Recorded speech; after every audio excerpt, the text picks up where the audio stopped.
ආයිබෝවන් ළමයි. අපි කලින් වීඩියෝ එකේදී කතා කළේ නිෂ්පාදන හැකියා වක්‍රයක් ආශ්‍රයෙන් පැහැදිලි කරන්න පුළුවන් ආර්ථික සංසිද්ධි ගැන. අපි ආර්ථික සංසිද්ධි 7ක් ගැන කලින් වීඩියෝ එකේදී කතා කළා. තවත් ආර්ථික සංසිද්ධි 3ක් අපිට කතා කරන්න තියෙනවා. ඒ යටතේ 8 වෙනි එක දැන් පටන් ගමු. 8 වෙනි එක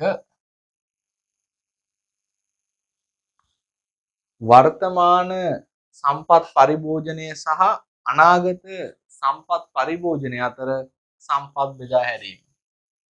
වර්තමානයට කොහොමද අනාගතයට සම්පත් බෙදා හැරීම සිද්ධ වෙන්නේ. හරිද? දැන් මේක ටිකක් විශේෂ සංසිද්ධියක්.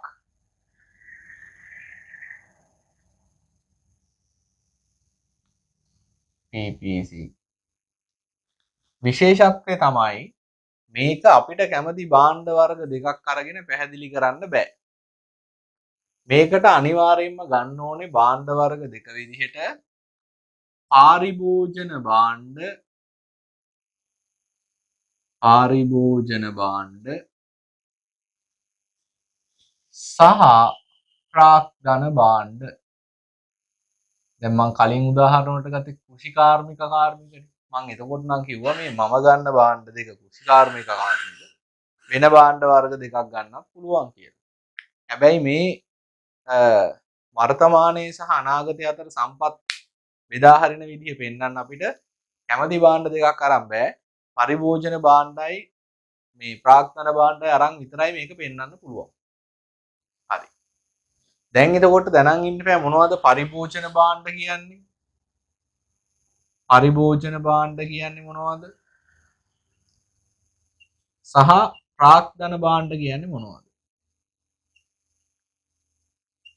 අපි කියනවා පරිභෝජන භාණ්ඩයක් කියලා ඒක අවසාන පරිභෝජනය වෙනුවෙන් නිපදවලා තියෙනවා. අවසාන පරිභෝජනය වෙනුවෙන් තමයි නිපදවලා තියෙන්නේ. වෙනුවෙන් නිපද වූ. හරිද? තවත් විදිහකට කියනවා නම් මේ භාණ්ඩය අරගෙන ඒකෙන් උපයෝගීතාවයක් පරිභෝජනයට ගන්නවා මිසක් මේකෙන් වෙනත් භාණ්ඩ හදන්න බෑ. වෙනත් භාණ්ඩ හදන්න බෑ. දැන් අපි පරිභෝජනය කරන හැම භාණ්ඩයක්ම මේ යටතට ගන්න පුළුවන්. මම මේ පරිභෝජනය කරන පෑන් එක පරිභෝජනය කරලා ඉවර වෙනවා. ඊට පස්සේ මේකෙන් තව භාණ්ඩයක් හදන්න බෑ. ඊළඟට අපි කන්න කෑම, අපේ ඇඳුම්, අපේ ගෙදර පාවිච්චි කරන වාහන මේවා ඔක්කොම අපි හදන ගෙවල් ඒ ඔක්කොම පරිභෝජනය සඳහා තමයි පාවිච්චි කරන්නේ. ඒවා වෙනම භාණ්ඩ හා සේවා නිෂ්පාදන ක්‍රියාවලියක් සිද්ධ වෙන්නේ නැහැ. ප්‍රාග්ධන භාණ්ඩ කියන්නේ වෙනත් භාණ්ඩ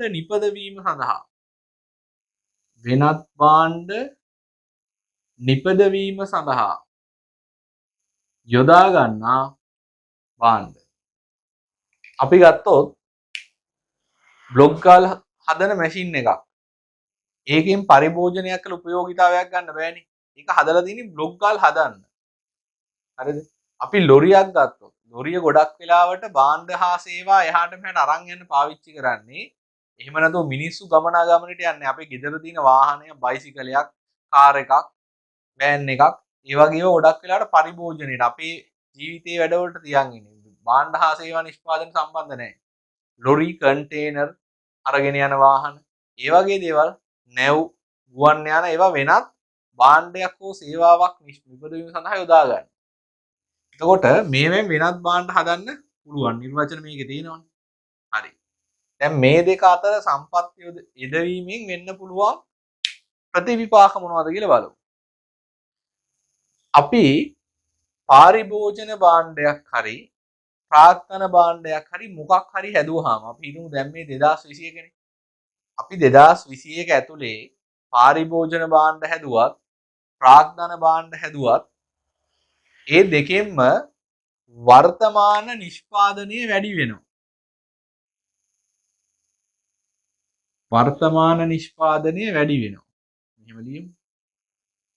මොකද මොන භාණ්ඩයක් හැදුවත් ආර්ථිකයේ හදන භාණ්ඩ හා සේවා ප්‍රමාණය වැඩි වෙනවා. හරිද?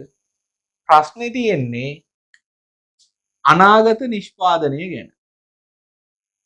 අනාගත පාරිභෝජන භාණ්ඩ අවසාන පරිභෝජනය වෙනුවෙන් හදන නිසා පාරිභෝජන භාණ්ඩ හැදුවා කියලා ඊළඟ අවුරුද්දේ අපි හදපු භාණ්ඩ වලින් තව භාණ්ඩයක් නිර්මාණය වෙන්නේ නැහැ.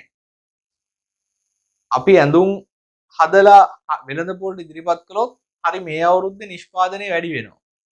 හරිද? මේ අවුරුද්දේ නිෂ්පාදනය වැඩි. හැබැයි ඊළඟ අවුරුද්දේ අර ඇඳුම් වලින් තව මොනවා හරි හදලා වෙළඳපොළට එන්නේ නැති නිසා අනාගතයේ නිෂ්පාදනය වැඩි වෙන්නේ නැහැ පාරිභෝජන භාණ්ඩ හැදුවා කියලා. හැබැයි ප්‍රාග්ධන භාණ්ඩ කියන්නේ වෙනත් භාණ්ඩයක් හදන භාණ්ඩයක් නිසා අපි හිතමු දැන් බ්ලොග් ගල් ගහන මැෂින් එකක් මේ අවුරුද්දේ අපි හදනවා. හැදුවහම ඒක නිෂ්පාදනයක් නිසා මොකද වෙන්නේ මේ අවුරුද්දේ නිෂ්පාදනය වැඩි වෙනවා. ඊළඟ අවුරුද්දේ මැෂින් එකකින් බ්ලොග් ගල් හදනවා. ඒ නිසා ඊළඟ අවුරුද්දේ ඉඳන් වසර ගණනාවක් බ්ලොග් ගල් නිෂ්පාදනය වැඩි වෙනවා අපි බ්ලොග් ගල් හදන මැෂින් එකක් හදපු නිසා. ඒ නිසා ප්‍රාග්ධන භාණ්ඩ වලින් වර්තමාන නිෂ්පාදනය වගේම අනාගත නිෂ්පාදනයත් වැඩි වෙනවා. වර්තමාන නිෂ්පාදනය දෙකින්ම වැඩි වෙනවා. හැබැයි පාරිභෝජන භාණ්ඩ වලින් අනාගත නිෂ්පාදනය වැඩිවීමක් වෙන්නේ නැහැ. ප්‍රාග්ධන භාණ්ඩ වලින් තමයි අනාගතේ නිෂ්පාදනය වැඩිවීමක් වෙන්නේ. ඊළඟට අපි කලින් ඉගෙන ගත්තා මේ ආර්ථික වර්ධනය වෙන්න. ආර්ථිකයේ වර්ධනය වෙන්න නම් අපේ රටේ නිමැවුම වැඩි වෙන්න ඕන. නිමැවුම වැඩි වෙන්න ඕන. දැන් පාරිභෝජන භාණ්ඩ හැදුවා කියලා මේ අවුරුද්ද නිමැවුම විතරයි වැඩි වෙන්නේ ඊළඟ අවුරුද්ද නිමැවුම වැඩි වෙන්නේ නැහැ. මේ ප්‍රාග්ධන භාණ්ඩ හැදුවොත් මේ අවුරුද්ද නිමැවුම ප්‍රාග්ධන භාණ්ඩ නිසා වැඩි වෙනවා. ඊළඟ අවුරුද්දේ ඉඳන් ඒ ප්‍රාග්ධන භාණ්ඩ වලින් වෙනත් පාරිභෝජන හරි වෙනත් ප්‍රාග්ධන භාණ්ඩයක් හරි හදන නිසා ඊළඟ අවුරුද්දෙත් නිෂ්පාදනය වැඩි වෙනවා. ඒ කියන්නේ මේ ආර්ථික වර්ධනයට දායකත්වයක් දෙන්නේ පාරිභෝජන භාණ්ඩ නෙමෙයි ප්‍රාග්ධන භාණ්ඩ. හරිද? මොකද ආර්ථික වර්ධනයක් කියන්නේ අඛණ්ඩව අපේ භාණ්ඩ හා සේවා ප්‍රමාණය වැඩි කරන්න ඕන. අපිට හදන්න පුළුවන් නිෂ්පාදන හැකියාව වැඩි වෙන්න ඕන. ලොග්ගල් මැෂින් එකක් හැදුවහම මේ අවුරුද්දේ නිෂ්පාදනය වැඩි වෙන එක විතරක් නෙමෙයි වෙන්නේ. ඒකෙන් අනාගතයේ නිෂ්පාදනයක් කරන්න පුළුවන් නිසා මේ අවුරුද්දට වඩා ඊළඟ අවුරුද්දේ හදන්න පුළුවන් භාණ්ඩ ප්‍රමාණය වැඩි වෙනවා. ඒ නිසා ආර්ථික වර්ධනයට වැදගත් වෙන්නේ අපි කොච්චර ප්‍රාග්ධන භාණ්ඩ වලට ප්‍රාග්ධන භාණ්ඩ හදන්න අපේ රටේ සම්පත් යොදවනවාද කියන එක. දැන් මම මේකට උදාහරණයක් විදිහට ගන්නවා මේ නිෂ්පාදන හැකියාවක් අපි හිතමු මේක A කියන රටට තමයි අදාළ වෙන්නේ. අපි තව නිෂ්පාදන හැකියාවක් ගමු. ඒකත් මේ වගේමයි. මේ PPC අපි හිතමු 2020 PPC. මේ ආර්ථිකයේ 2020 අවුරුද්දේදී නිෂ්පාදන හැකියාවක් මේ සයිස්ම තමයි. PPC 2020 කියන්නේ මේ එක සමාන රටවල් දෙකක්. ප්‍රාග්ධන භාණ්ඩ මේ පැත්තේ පාරිභෝජන භාණ්ඩ. බිඳුව මේ තියෙන්නේ B කියන රට. මේ තියෙන්නේ A කියන රට.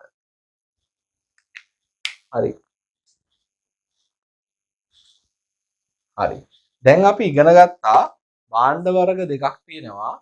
පාරිභෝජන භාණ්ඩයි ප්‍රාග්ධන භාණ්ඩයි ආර්ථික වර්ධනය ඇති කරගන්න වඩා වැඩියෙන් ඕනේ ප්‍රාග්ධන භාණ්ඩ. ඒ කියන්නේ ප්‍රාග්ධන භාණ්ඩ හදන ප්‍රමාණය වැඩි වෙන්න අනාගතයේ ආර්ථික වර්ධනය වැඩි වෙනවා. එහෙමනම් ඉතින් ආර්ථික වර්ධනය වැඩි කරගන්න හැම රටක්ම කැමතියිනේ. සුළු දෙයක් කරන්න තියෙන්නේ. මොකද්ද කරන්න තියෙන්නේ? වැඩිපුර ප්‍රාග්ධන භාණ්ඩ හදාගෙන යනවා. ඒක තමයි කරන්න තියෙන්නේ. ඒක එහෙම කිව්වට ඒක එච්චර ලේසි වැඩක් නෙමෙයි. අපේ රටකට තියෙන සම්පත් ප්‍රමාණය සීමා සහිතයි. තේරුණාද? රටකට තියෙන සම්පත් ප්‍රමාණය සීමා සහිතයි.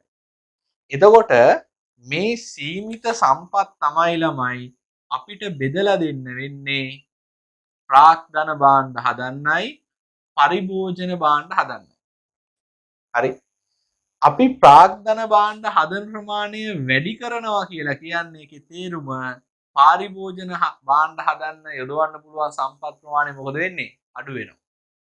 අපි බ්ලොග් ගල් මැෂින් හදන්න වෙන්නේ අපිට ඇඳුම් වහන්න තියෙන සම්පත් ප්‍රමාණය අඩු වෙනවා. අපිට කෑම වර්ග හදන්න තියෙන සම්පත් ප්‍රමාණය අඩු වෙනවා.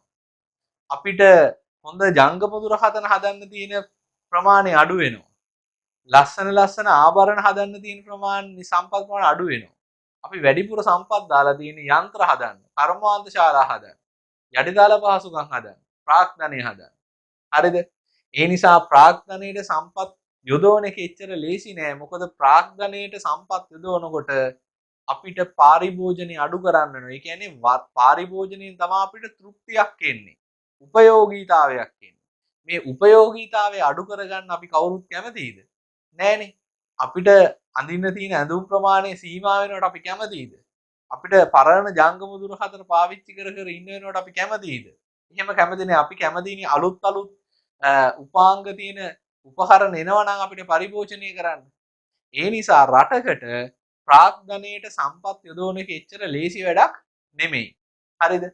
ඒ නිසා ඇතැම් රටවල් තියෙන්න පුළුවන් ප්‍රාග්ධනයට අඩු සම්පත් ප්‍රමාණයකුත් පාරිභෝජනයට වැඩි සම්පත් ප්‍රමාණයකුත් යොදවනවා. හරිද?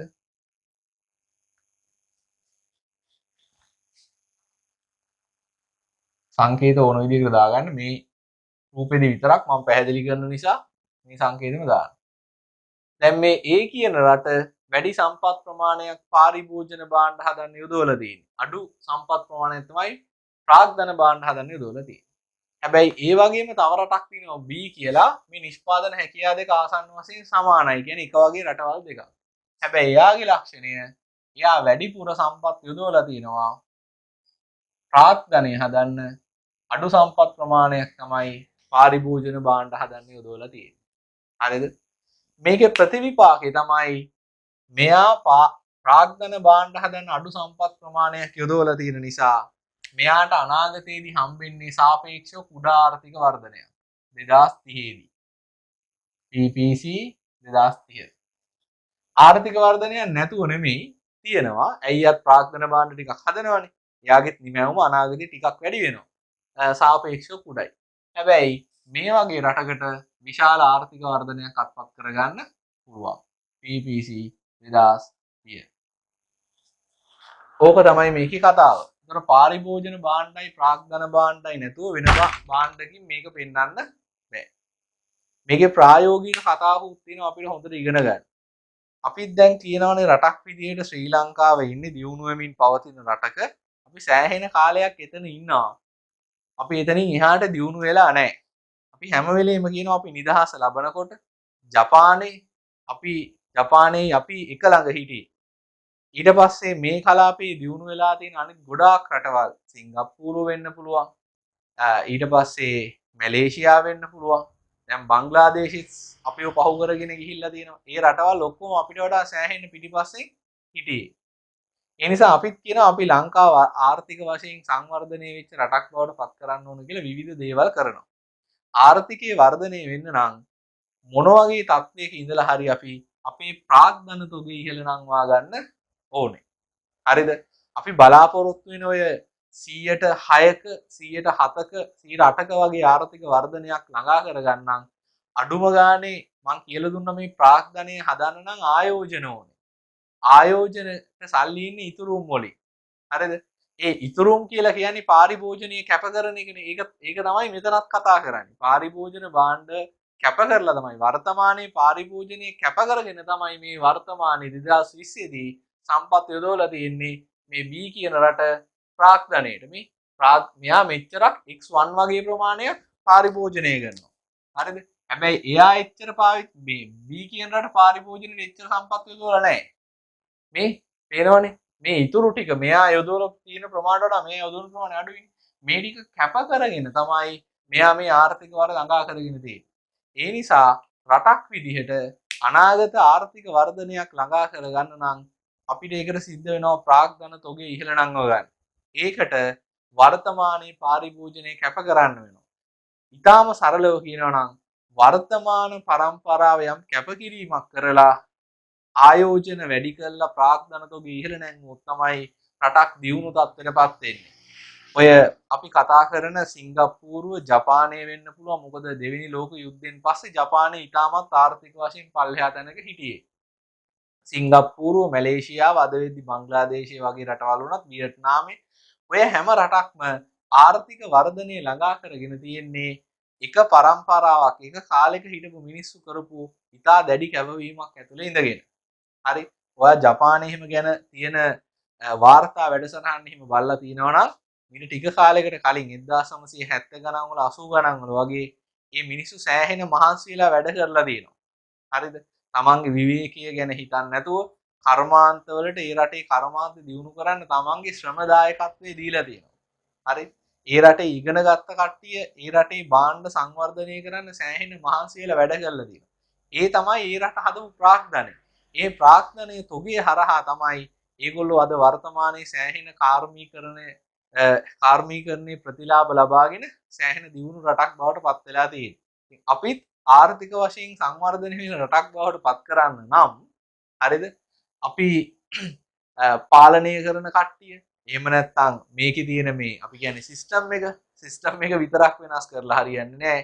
අනිවාර්යයෙන්ම මොන ක්‍රමයෙන් හරි ප්‍රාග්ධන තොගය වැඩි කරගන්න වෙනවා. ඒකට යම් කාලයක මිනිස්සු ලොකු කැපකිරීමක් කරන්න වෙනවා. හරි. ඕක තමයි වර්තමානයේ සම්පත් බෙදා හැරීම සහ අනාගත ආර්ථික වර්ධනය අතර තියෙන සම්බන්ධය. දැන් බලන්න මෙයාට 2020 දී එයා මෙච්චර භාණ්ඩ තොගයක් පරිභෝජනය කරනවා. මේ වගේම ලක්ෂයක් මේ කාලෙදිත් පරිභෝජනය කරනවා නම් එයාට වැඩි කරන්න පුළුවන් පරිභෝජනයේ චුට්ටයි මේ. හැබැයි දැන් බලන්න ලොකු ආර්ථික වර්ධනය ළඟා කරගෙන තියෙන නිසා මේ ප්‍රාග්ධන භාණ්ඩ වලට වැඩිපුර සම්පත් යොදවපු B කියන රට දැන් බලන්න X1 වලටත් වඩා වැඩියෙන් අනාගතේ පරිභෝජනය කරන තත්ත්වයටපත් වෙලා තියෙනවා. දියුණු රටවල් වල සුව පහසු මේ පොදු ප්‍රවාහන සේවාවල් තියෙන්නේ. හරිද? පොදු පහසුකම් වැඩි. හරි. ගුණාත්මක බවින් වැඩි ආහාරයේ රටවල් වල තියෙන්නේ. ඒවා කරලා තියෙන රටවල් වල ආර්ථික වර්ධනය ළඟා කරගෙන තියෙන නිසා. එහෙම ආර්ථික වර්ධනය ළඟා කරගන්න එක පරම්පරාවක් විසින් ලොකු කැපකිරීමක් කරලා තියෙනවා. මේ සිද්ධිය පැහැදිලි කරලා තියෙනවා 56 වෙනි පිටුවේ වර්තමාන පරිභෝජනය සහ අනාගත පරිභෝජනය අතර සම්පත් බෙදා හැරීම කියන එක. මේකේ මේ රූප සරහන් දෙක ඇඳ ගන්න මම ඊටු ටික මකනවා. ඒක උඩට ලියා ගන්න ලේසි. එහෙම නැත්නම් ඔයාට මෙන්න මේ ටික ලියා ගන්න ඕන නම් කොහේ හරි තැනක ඔයාගේ ටියුට් එකේ අන්තිම පිටුවල හිස් පිටු ටිකක් ඉතුරු වෙලා තියෙනවා. ඒවා පාවිච්චි කරමින් ඔයාට ඕන දේවල් ලියා ගන්න. පරිභෝජන භාණ්ඩ, ප්‍රාග්ධන භාණ්ඩ මේ ෂෝට් නෝට් එක පොඩ්ඩක් ලියා ගන්න මේ රූප සරහන් දෙක නැතුව ඉතුරු ටික. ඔයාගේ ටියුට් එක ගත්තොත් එහෙනම් මේ වගේ පිටු දෙකක් විතර ඇති. ඒ වගේ පිටු තුනක් තියෙනවා. 86, 87, 88 මුකුත් නැහැ. හරි. අග්ගාලේක ලියා ගන්න. පරිභෝජන භාණ්ඩ, ප්‍රාග්ධන භාණ්ඩ, ඉදිරි තේරුම් දෙක ලියන්න බලන්න. මෙතන තියෙන්නේ වර්තමාන නිෂ්පාදනය, අනාගත නිෂ්පාදනය, ආර්ථික වර්ධනය.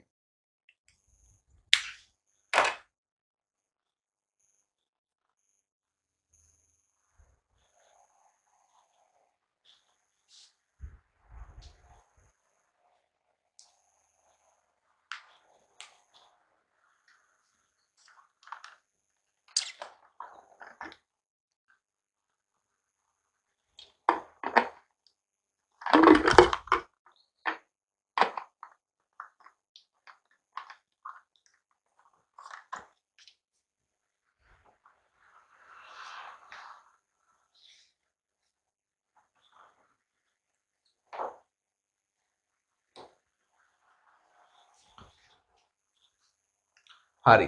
ඒ ටික ලියාගත්තා නම් මම දැන් ඒ ටික මකලා දාන්නම්. ඔයා පොතේ ලියා ගන්න ඕනේ. ඒ කියන්නේ මේ 56 වෙනි පිටුවේ අංක 8 යටතේ ඇඳ ගන්න ඕනේ රූප දෙක තමයි මේ දෙක. මෙන්න මේ දෙක ඇඳ ගන්න ඕනේ. A රට B රට කියලා ලියන්න.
හරි. මේක දෙපැත්තේ ඇඳගත්තා නම් පල්ලෙහෙන් ලියන්න මෙහෙම.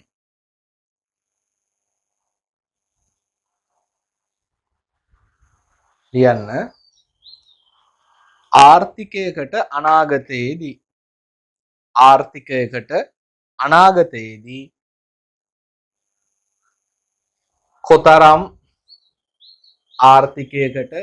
අනාගතයේදී කොතරම්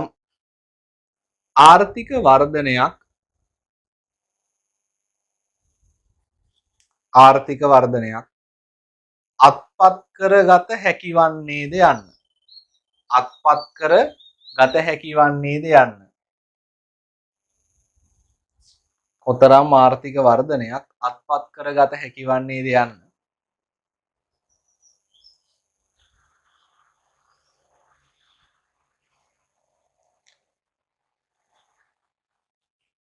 එම ආර්ථිකය වර්තමානයේදී පාරිභෝජන භාණ්ඩ සහ ප්‍රාග්ධන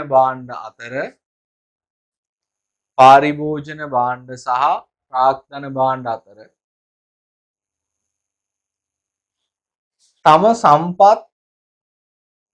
තම සම්පත්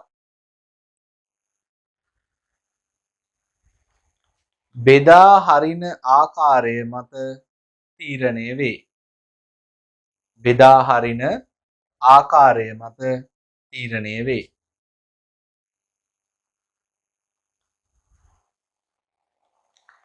අලුත් ඡේදකින් ලියන්න.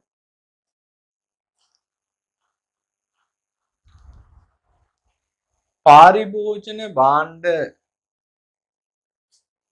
නිපදවීමෙන්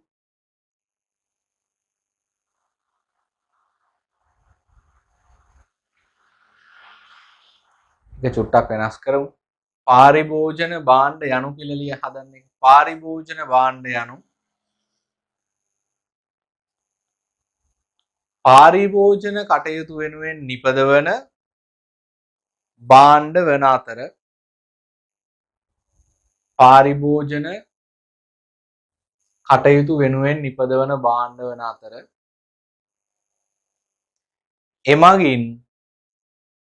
එමගින් වර්තමානයේ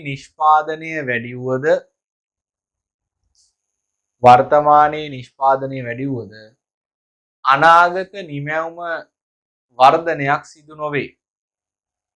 අනාගත නිමැවුම වර්ධනයක් සිදු නොවේ. ඒකටම ලියන්න. අනාගත වර්ධනයක් සිදු නොවේ. ඒකටම ප්‍රාග්ධන භාණ්ඩ යනු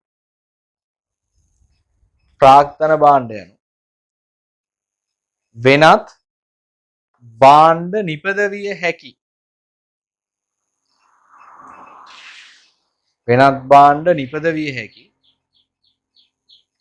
භාණ්ඩ වන අතර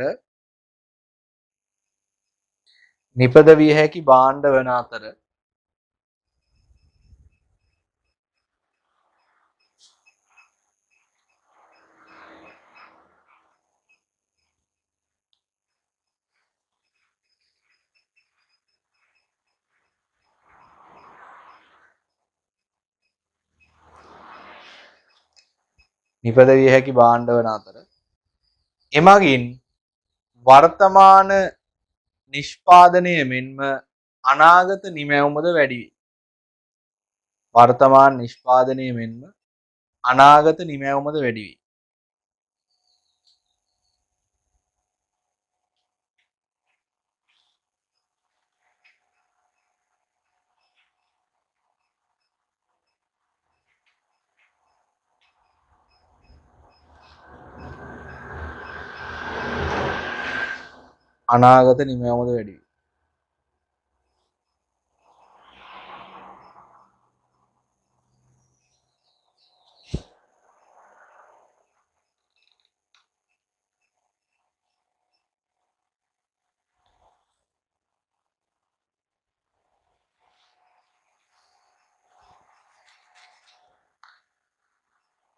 අලුත් ඡේදකින් ලියන්න ආයි. ඒ අනුව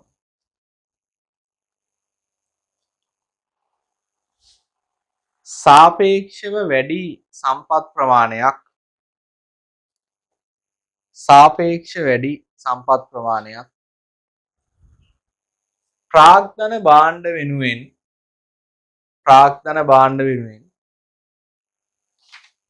වෙන් කරන රටකට වර්තමානයේ වෙන් කරන රටකට කියනවා. වර්තමානයේ වෙන් කරන රටකට අනාගතයේදී වැඩි ආර්ථික වර්ධනයක් ළඟා කරගත හැක.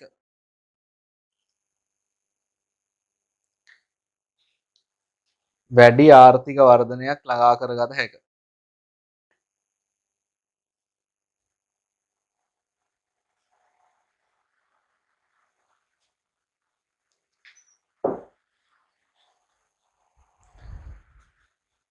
කෙසේ වෙතත්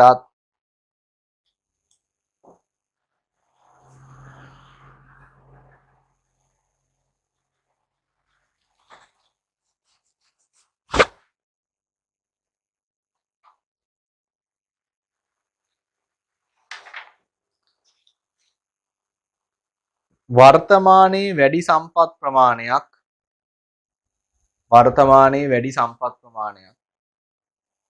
ප්‍රාග්ධන භාණ්ඩ වෙනුවෙන් වෙන් කිරීමට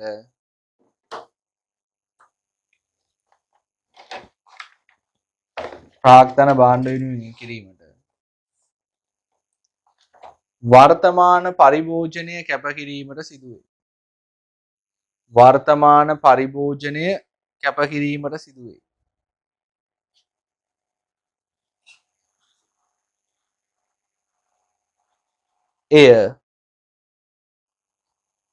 එය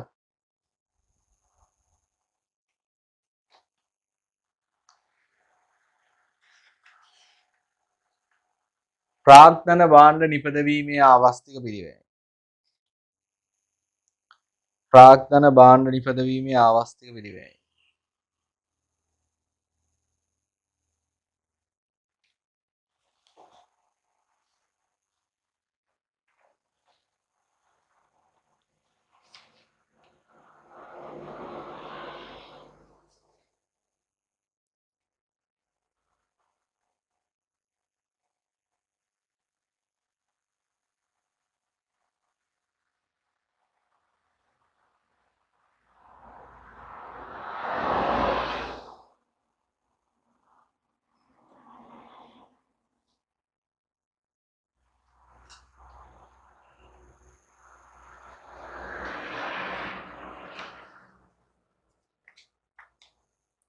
හරි.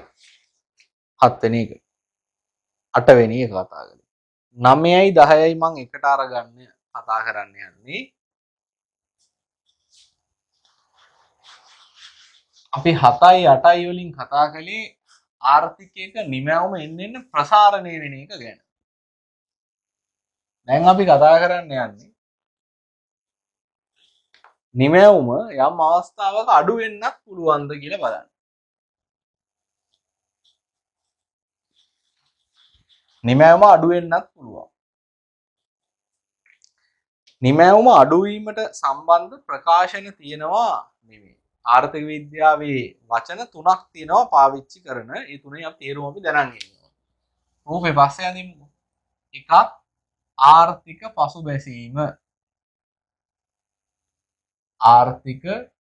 පසුබැසීම. පළවෙනි එක. 2 ආර්ථික අවපාතය. 3 ආර්ථිකය බිඳ වැටීම. ආර්ථික පසුබැසීම, ආර්ථික අවපාතය, ආර්ථිකය බිඳ වැටීම. මේ තුනෙන්ම කියන්නේ රටක නිෂ්පාදනය කඩන් වැටෙන අවස්ථා 3ක් ගැන. හැබැයි නිමැවුම කඩන් වැටෙන විදිහ අනුව තමයි මේ වචන 3ක් පාවිච්චි කරලා තියෙන්නේ. දැන් සමහර වෙලාවට රටක නිෂ්පාදනය අඩු වෙනවා ඒ රට හදන භාණ්ඩෙට තියෙන ඉල්ලුම නැති වුණොත් එහෙම. හරිද?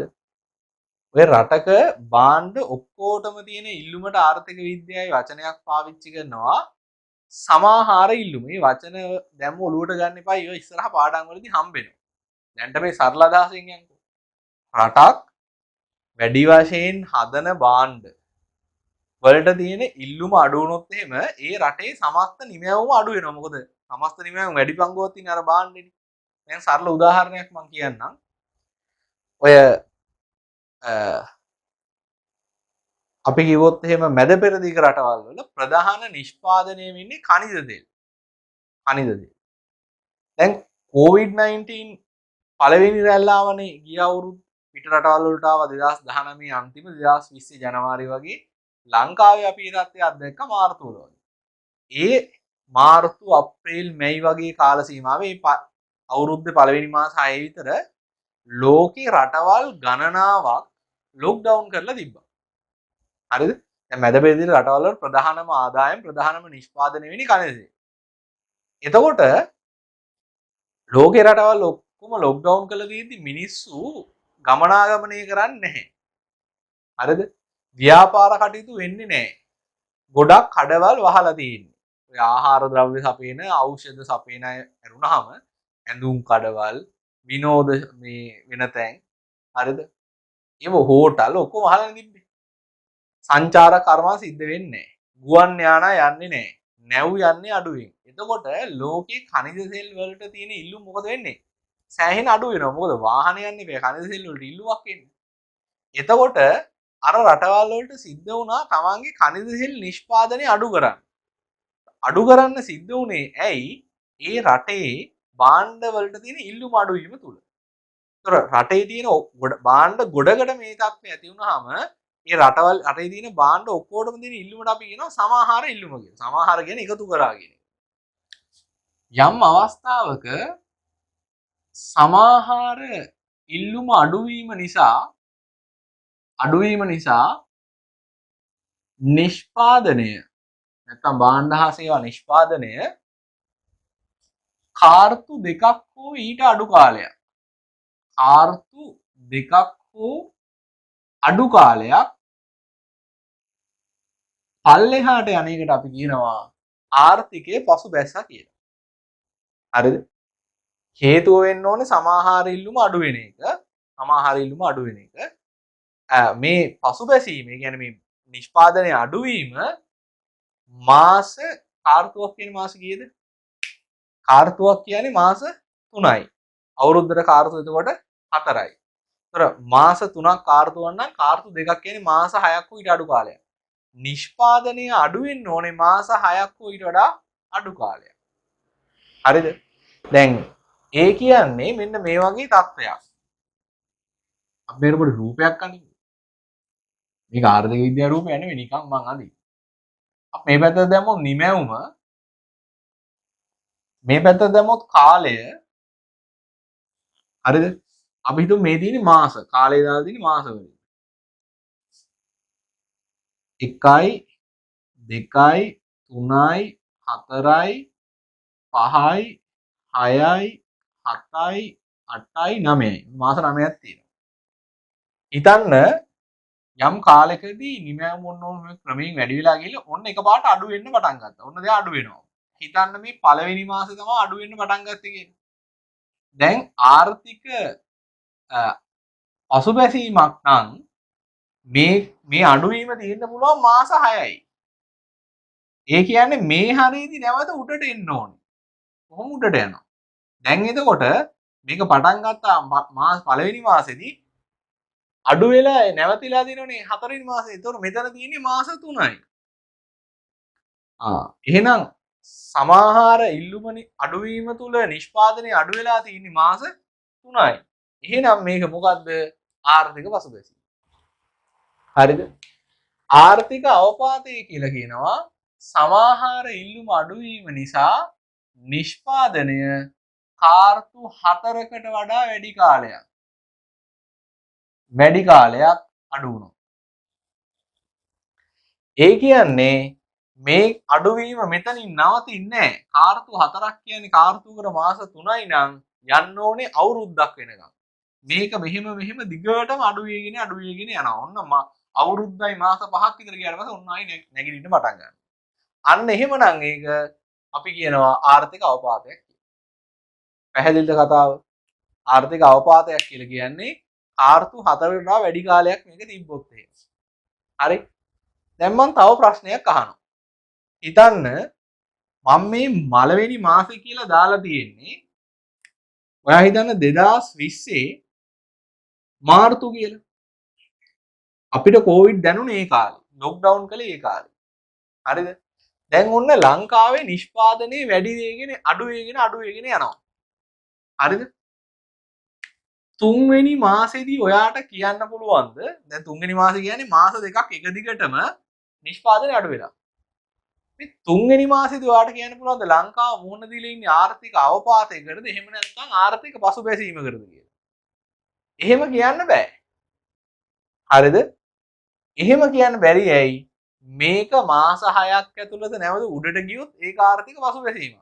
මේක අවුරුද්දක් තිබ්බොත් ඒක ආර්ථික අවපාතයක්. පැහැදිලිද කතාව? හරිද? ඒ කියන්නේ මේක අඩු වෙලා නැවත වැඩි වුණාමනේ අපි දන්නේ අඩු වෙලා ඉවරයි දැන් කියලා. එතකොටනේ කාලය අරගෙන බලන්න පුළුවන් මේක මොන වගේ අවස්ථාවක්ද කියලා. අඩුම ගානේ මාස 6ක් පැන්නට පස්සේ තවදුරටත් අඩු වෙනවා නම් අපිට කිව්ව හැකියි මේක ඇවිල්ලා පසුබැසීමක් නෙමෙයි. හරිද? ඒතොර ගෝලීය ආර්ථික අවපාතයේ වචන හරි පරිශ්‍රමයට පාවිච්චි කරන්න. ගෝලීය ආර්ථික අවපාතයක් කියනනම් ලෝක ආර්ථිකයේ නැත්නම් ලෝකේ නිෂ්පාදනයේ අවුරුද්දකට වඩා වැඩි කාලයක් අඩු වෙමින් යන්න ඕන. දැන් චීනෙන් මේක හම්බුනේ දෙසැම්බර් වල 2019 නේ. නමුත් එයා මැයි මාසේ වෙනකොට තමන්ගේ ආර්ථිකය නැවතත් ධන කරගත්තා. ඒ කියන්නේ වැඩි වෙන තැනටපත් කරගත්තා.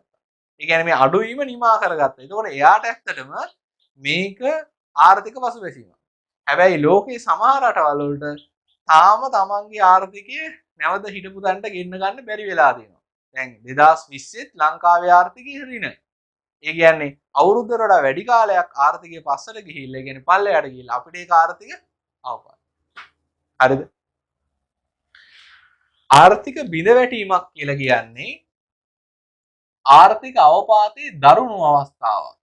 ආර්ථික අවපාතයේ හුඟක් කල් තිබිලා වැඩි වුණාම තමයි අපි කියන්නේ මෙන්න ආර්ථිකයේ බිඳ වැටුණා කියලා. මෙන්න මේ දෙකේදීම මොන තව ලක්ෂණයක් මම කියලා දෙනවා. මේ දෙකේදීම නිමැවුම අඩු වුණාට, නිෂ්පාදනයේ අඩු වුණාට නිෂ්පාදන හැකියාවට මුකුත් වෙන්නේ නැහැ. මේක නෙමෙයි. මේ ආර්ථික පසුබැසීම. නිෂ්පාදන හැකියාවට මුකුත් වෙන්නේ නැහැ.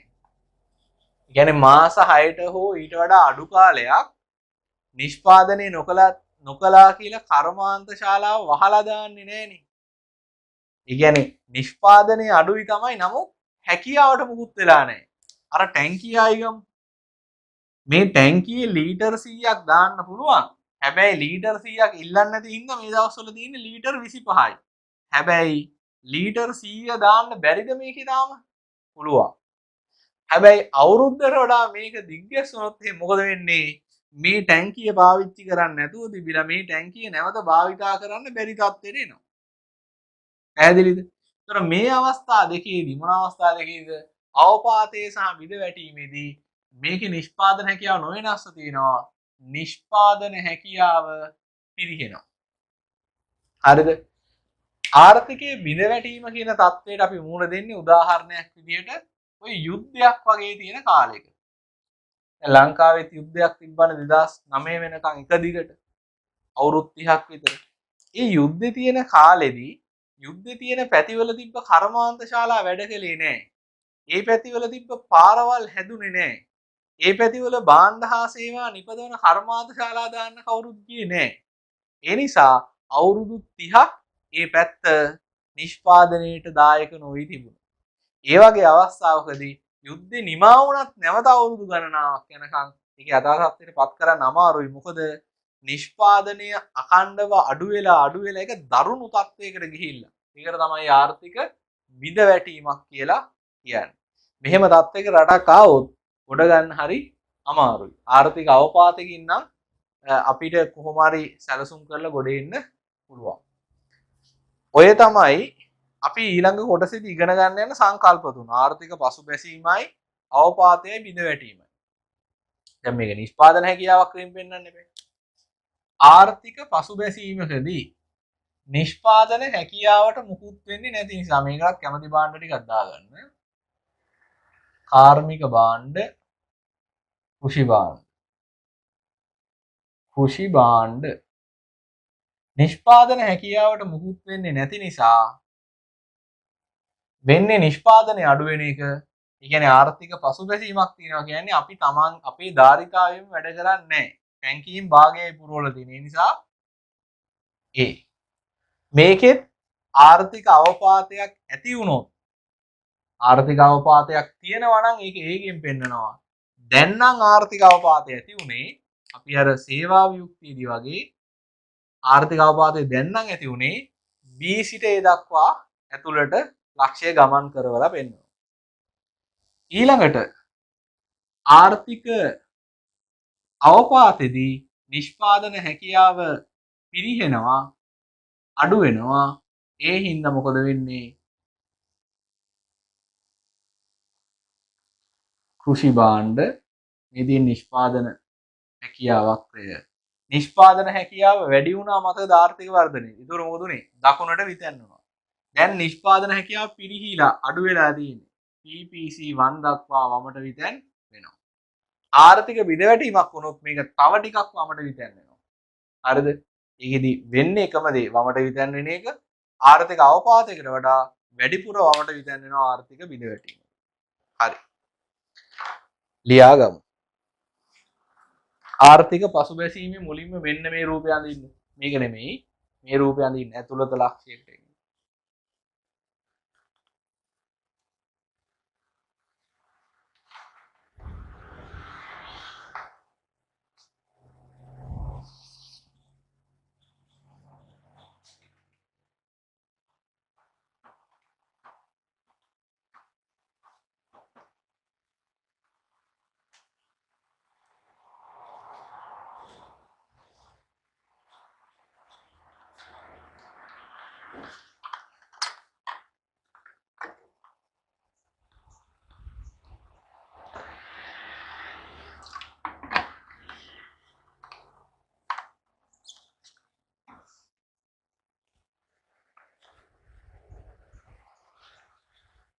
හරි. රූපසටහන ඇඳලා ඉවර නම් ඉස්සරහින් මෙහෙම ලියමු අපි දැන්.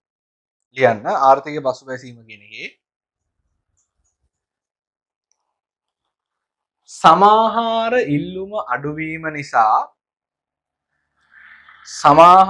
ඉල්ලුම අඩුවීම නිසා පැත්තකින් ඕනනම් ලියා ගන්න සමාහාර ඉල්ලුම කියන්නේ රටක භාණ්ඩ සියල්ල සම්බන්ධයෙන්ම පවතින ඉල්ලුම. ඉස්සරහදීව හම්බ වෙනවා. රටක භාණ්ඩ සියල්ල සම්බන්ධයෙන්ම පවතින ඉල්ලුම. හරි. ආයෙම නෝට් එකට සමාහාර ඉල්ලුම අඩු වෙන නිසා කාර්තු දෙකක් හෝ ඊට අඩු කාලයක්. කාර්තු දෙකක් හෝ ඊට අඩු කාලයක්. ඊට වඩා අඩු කාලයක් ආර්ථිකයේ නිෂ්පාදනය පහළ යාම ආර්ථික පසුබැසීම ලෙස හැඳින්වේ. ආර්ථිකයේ නිෂ්පාදනය පහළ යාම ආර්ථික පසුබැසීම ලෙස හැඳින්වේ. ආර්ථික පසුබැසීම ලෙස හැඳින්වේ. අලුත් ඡේදයෙන් ලියන්න. මෙහිදී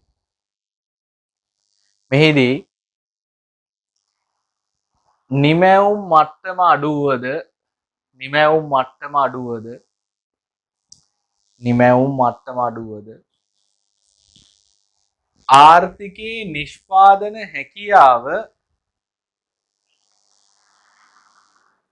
ආර්ථිකයේ නිෂ්පාදන හැකියාවට කියලා දාන්න. නිෂ්පාදන හැකියාවට හානියක් නොවේ.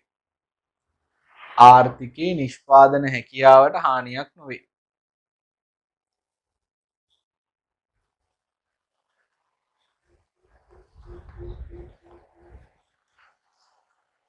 ආය අලුත් ඡේදකින් ඒ අනුව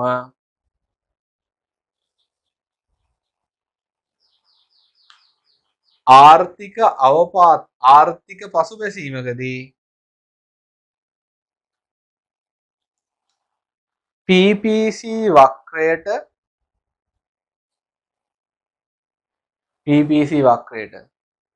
ඇතුළතින් පිහිටි භාණ්ඩ සංයෝගයක් නිපදවයි. PPC වක්‍රයට ඇතුළතින් පිහිටි භාණ්ඩ සංයෝගයක් නිපදවයි. ආයිත් අලුත් ඡේදකින් ලියන්න. ආර්ථික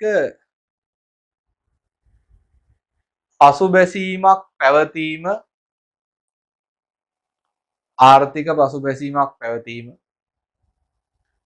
PPC වක්‍රයට ඇතුළතින් වූ ඒ ලක්ෂයෙන්ද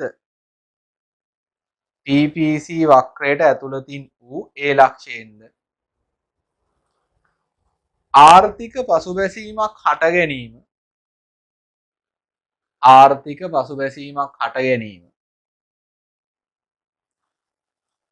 A සිට B ලක්ෂය දක්වා ගමන් කිරීමෙන්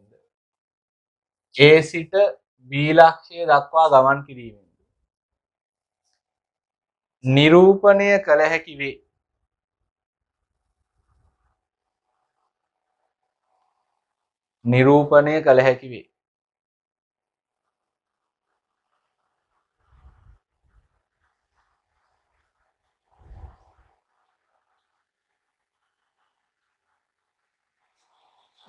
කළ හැකි වේ. ඊළඟට ආර්ථික අවපාතය සහ ආර්ථික බිඳවැටීම මේ දෙකටම තියෙන එකම රූපෙනේ. වමට විතන් කරලා අඳින්න රූප.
හරි. ලියමු විස්තරේ.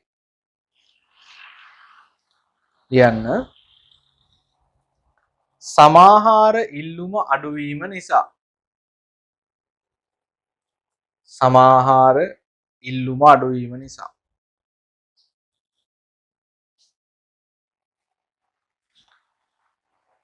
කාර්තු 4ක් හෝ ඊට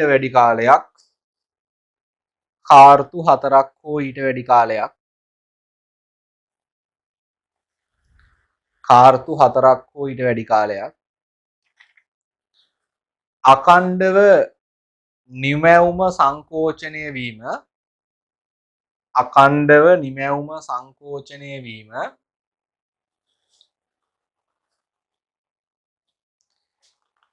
ආර්ථික අවපාතයක් ලෙස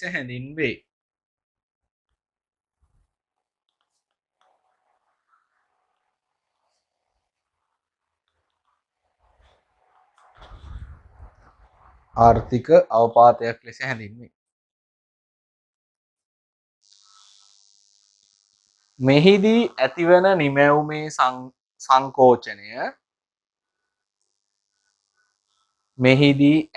නිමැවුමේ සංකෝචනය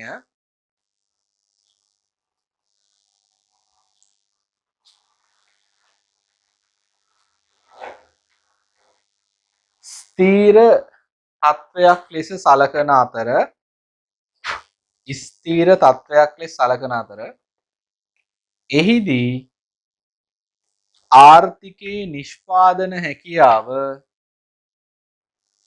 එහිදී ආර්ථිකයේ නිෂ්පාදන හැකියාව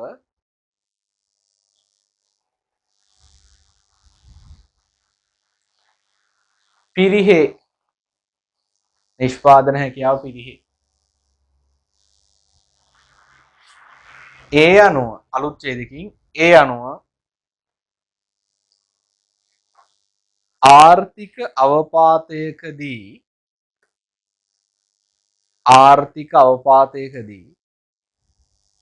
නිෂ්පාදන හැකියා වක්‍රය වමට විතැන්වේ. ආර්ථික අවපාතයකදී නිෂ්පාදන හැකියා වක්‍රය වමට විතැන්වේ. නිෂ්පාදන හැකියා වක්‍රය වමට විතැන්වේ. පූලක් කැරලා ලියන්න. වසර ගණනාවක් පුරා අඛණ්ඩව පවතින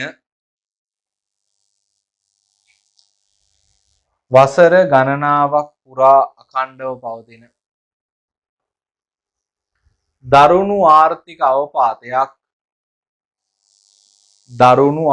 අවපාතයක් ආර්ථික බිඳවැටීමක් ලෙස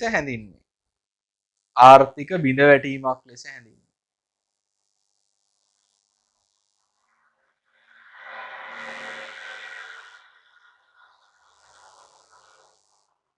අලුත් ඡේදකින් ලියන්න. රටක් තුල පවතින අඛණ්ඩ සිවිල් යුද්ධ වැනි හේතු මේ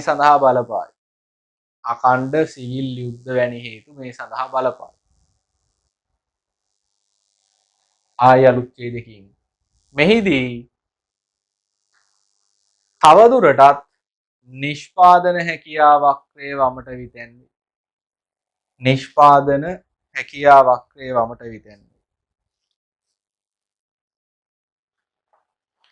හරි. ඔය ටික තමයි අපිට ආර්ථික සංසිද්ධි විදිහට නිෂ්පාදන හැකියා වක්‍රකින් ඉගෙන ගන්න තියෙන්නේ. ආයි එන්න 58 වෙනි පිටුවට. 58 වෙනි පිටුවේ උඩම රූල් කීපයක් ඉඳ තියෙනව නේද? ඒකේ තරු දෙකක් දාලා මම මේ කියන කතාව ලියාගන්න. තරු දෙකක් දාලා ලියන්න. ආර්ථිකයක නිමැවුම සංකෝචනය වන විට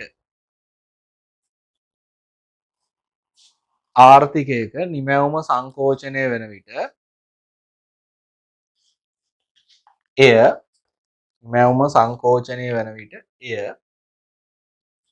ආර්ථික පසුබැසීමක්ද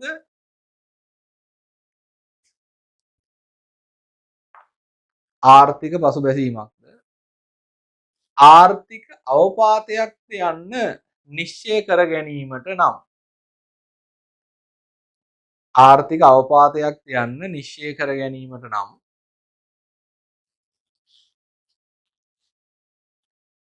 නිමැවුම සංකෝචනය වීම අවසන් වී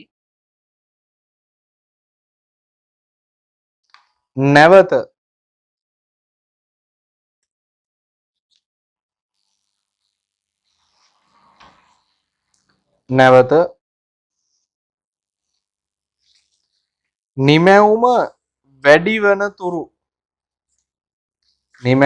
වන තුරු සිටිය යුතුය.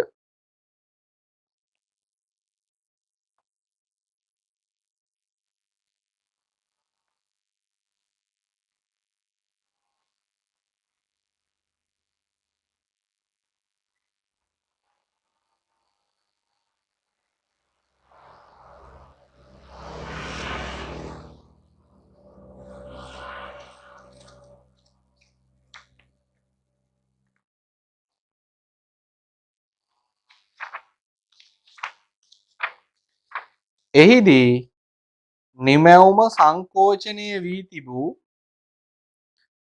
නිමැවුම සංකෝචනය වී තිබූ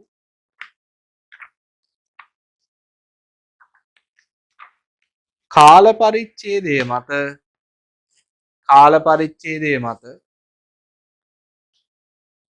එය ආර්ථික පසුබැසීමක්ද ආර්ථික අවපාතයක්ද යන්න තීරණය කළ හැකි වේ. ආර්ථික පසුබැසීමක්ද ආර්ථික අවපාතයක්ද යන්න තීරණය කළ හැකි වේ.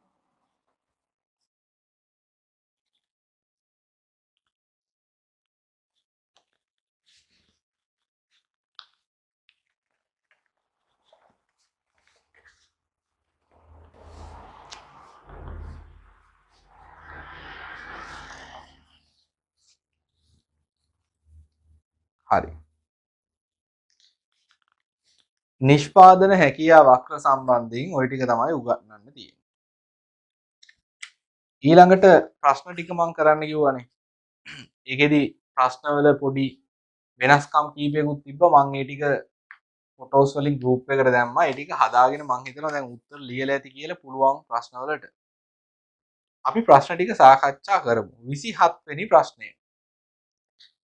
නිෂ්පාදන හැකියා මායිමක් x අක්ෂයෙන් පමණක් දකුණට විතැන් වූයේ යැයි සිතන්න. එවැනි විතැන්වීමක් කළ හැකි සාධක හඳුනා ගන්න. දකුණට විතැන් වෙනවා කියලා කියන්නේ ආර්ථිකයේ දකුණට විතැන් වෙන්න නම් ආර්ථික වර්ධනයක් ඇති වෙන්න ඕනේ. ඒ කියන්නේ එක්ක සම්පත් සම්භාරය වැඩි වෙන්න ඕනේ. එහෙම නැත්නම් තාක්ෂණයේ දියුණු වෙන්න ඕනේ. බලමු මේ අවස්ථා කියන්නේ මොකෙන්ද? පළවෙනි උත්තරේ. x සඳහා වෙළඳපොළ ඉල්ලුම වැඩි වීම. හොඳ උත්තරයක් ඒක.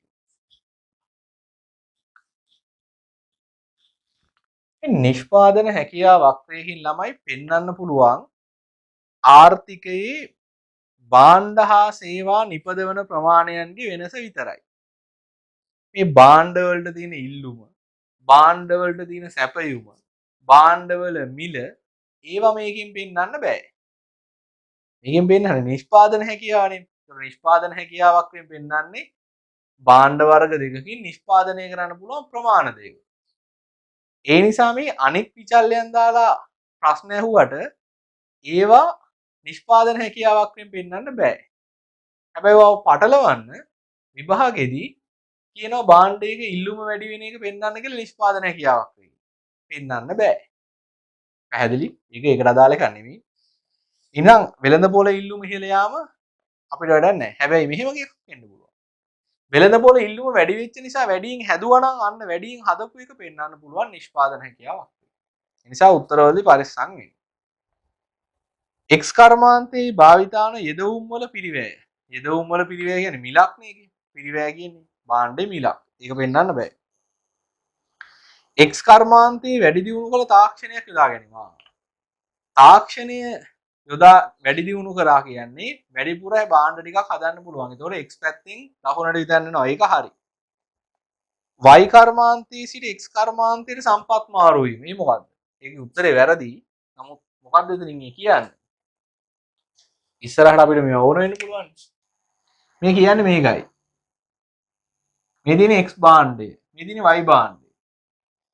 y කර්මාන්තේ ඉඳලා x කර්මාන්තේ. ඒ කියන්නේ මේක. කලින් y හද හිටියා y1, x හද හිටියා x1. දැන් x වැඩි කරලා දිනවා y2 දක්වා. x වැඩි කරන්න බෑනේ y අඩු කරන්න නේද? y අඩු කරනවා. ඒතකොට වෙන්නේ y කර්මාන්තේ සම්පත් තමයි x කර්මාන්තයට දාලා තියෙන්නේ. හරිද? හැබැයි එහෙම කළා කියලා දකුණට විතන්නේ නැහැ. සම්පත් ඌනොයි ප්‍රයෝජනේ. එහෙම වුණොත් ඇතුළත ලක්ෂයට යනවා කියලා අපි ඉගෙනගෙන තියෙනවා. ඒතර උත්තරේ වෙන්න ඕනේ මේකේ අංක 3. 28 වෙනි ප්‍රශ්නේ. x සහ y භාණ්ඩ දෙක සඳහා වූ නිෂ්පාදන හැකියා වක්‍රයක් පිටතට විතැන් කළ හැකි සාධක හඳුනා ගන්න. ඒත් දකුණට විතැන් වෙන කතාවක්. කළමනාකාරීත්වයේ වෙනසකින් පසු නිෂ්පාදනයේ අකාර්යක්ෂමතා අයින් කරනවා. නිෂ්පාදනයේ අකාර්යක්ෂම නම් මොකද වෙන්නේ? ඇතුළත ලක්ෂයක නිපදවන්නේ. ඉතින් අකාර්යක්ෂමතා අයින් කළාම වෙන්නේ ඇතුළත ලක්ෂයක නිපදවන්නේ වක්‍රය මත නිපදවනවා. එහෙම කිව්වා කියලා දකුණට විතැන් වෙන්නේ නැහැ. දකුණට විතැන් වෙනවා නිෂ්පාදනයේ හැකියාව. ඒ කියන්නේ දැනට තියෙන කැපැසිටි එක ප්‍රසාරණය වෙන්න ඕනේ. එහෙම එකක් වෙලා නැහැ. කර්මාන්ත දෙකේම වැඩි දියුණු කළ තාක්ෂණීය භාවිතය. හරි ඒක. කර්මාන්ත දෙකටම ඍජු විදේශ ආයෝජන ගලා එන. ඔන්න තව එකක්. මේ ආර්ථික විද්‍යාවේ තියෙන වචන මේවා හිමීට ඉගෙනගෙන යන්න. ඍජු විදේශ ආයෝජන කියලා කියන්නේ පිටරට මිනිස්සෙක් ඇවිල්ලා මෙහි අලුතෙන් ව්‍යාපාරයක් පටන් ගන්නවා. කර්මාන්ත ශාලාවක් අරගෙන කර්මාන්ත ශාලාව පටන් අරන් මිනිස්සුන්ට රස්සාවල් දීලා භාණ්ඩයක් හදලා ඒ භාණ්ඩේ මෙහි හරි පිටරට හරි විකුණලා ලාභ ලබනවා. ඒකට තමයි ඍජු විදේශ ආයෝජන කියන්නේ. පැත්තකින් ලියා ගන්න ඕනේ. ඍජු විදේශ ආයෝජනයක් කියලා කියන්නේ විදේශිකයෙකු විසින් දේශීය වශයෙන් ව්‍යාපාරයක් ආරම්භ කර පවත්වාගෙන යාම.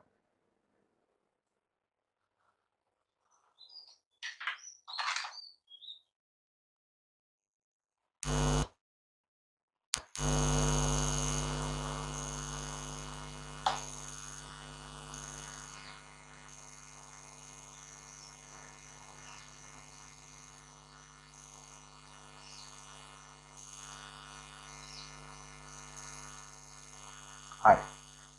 ඒකෙනුත් අපිට කලින් තිබ්බේ නැති ආයෝජනයක් නෙන්නේ නැති ප්‍රාග්ධනයක් නෙන්නේ ඒකෙනුත් දකුණට විදන් කරන්න පුළුවන්. ඒකත් හරි. හරිද? X කර්මාන්තයේ ශ්‍රම ඵලදායීතාව ඉහළ යාම. ඵලදායීතාව වැඩි වෙනවා කියන්නේ තාක්ෂණික සම්බන්ධ කාරණෙන් ඵලදායීතාව වැඩි වුණාමත් දකුණට විදන් වෙනවා. හැබැයි X කර්මාන්තයේ විතරයිනේ. මේ ප්‍රශ්نين අහන්නේ කර්මාන්ත දෙක පැත්තෙන්ම දකුණට විදන් වෙන්න හේතු. මේ ශ්‍රම බලදායිදා වැඩි වුණාම දකුණට විතයන් වෙනවා. හැබැයි විතයන් වුණාට මේක x කර්මාන්තේ විතරයි වෙලා තියෙන්නේ. එහෙනම් x පැත්තෙන් විතරයි විතයන් වෙන්නේ. ඒ නිසා මේ උත්තරේ ගන්න බෑ මේ ප්‍රශ්නෙට. සම්පත් ඌණ ප්‍රයෝජනේ මේකට ගන්න බෑ. එහෙනම් මේකේ උත්තර තමයි උත්තර 2 සහ 3. ඉතින් මගේ ප්‍රශ්න වල විතරයි එහෙම උත්තර දෙකක් තියෙන්නේ. ඔයා කල්පනා කරලා උත්තරේ ලියන්න. විභාගෙදී එහෙම නැහැ.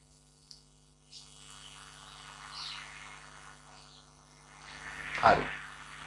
x සහ y නිපදවන ආර්ථිකයක ආවස්තික පිරිවැය ස්ථාවරව තියෙන මොන වෙලාවෙද?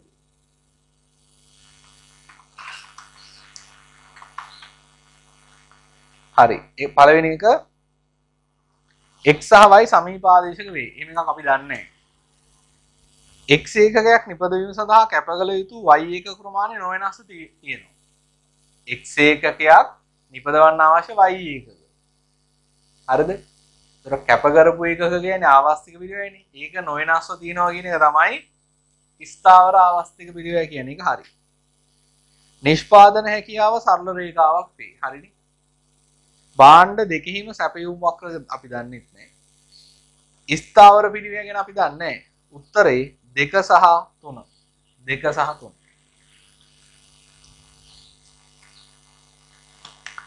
ඊළඟට තියෙන්නේ මං හදාගන්න කියලා කිව්ව රූපයක්.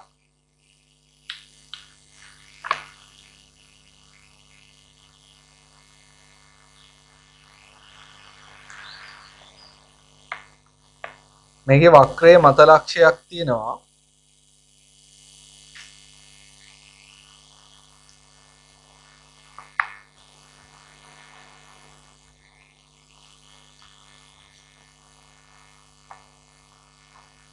y කියලා එක තියෙන්නේ. මෙතන තියෙනවා 120යි කියලා. ඊට පස්සේ 50යි 100යි කියලා එකක් තියෙනවා. ඒක තමයි x ලක්ෂය. x කියන එක වක්‍රය ඇතුළත ලක්ෂය. පහත සඳහන් රූප සරහණෙන් ප්‍රාග්ධන සහ පාරිභෝගික භාණ්ඩ නිෂ්පාදනය කෙරෙන ආර්ථිකයක නිෂ්පාදන හැකියාව මායිම් වක්‍රයක් නිරූපණය කෙරේ. මං කියවනේ විභාගෙදි මේකට නිෂ්පාදන හැකියාව මායිම් වක්‍රය කියලා කියනවා කියලා. හරි. ඊළඟට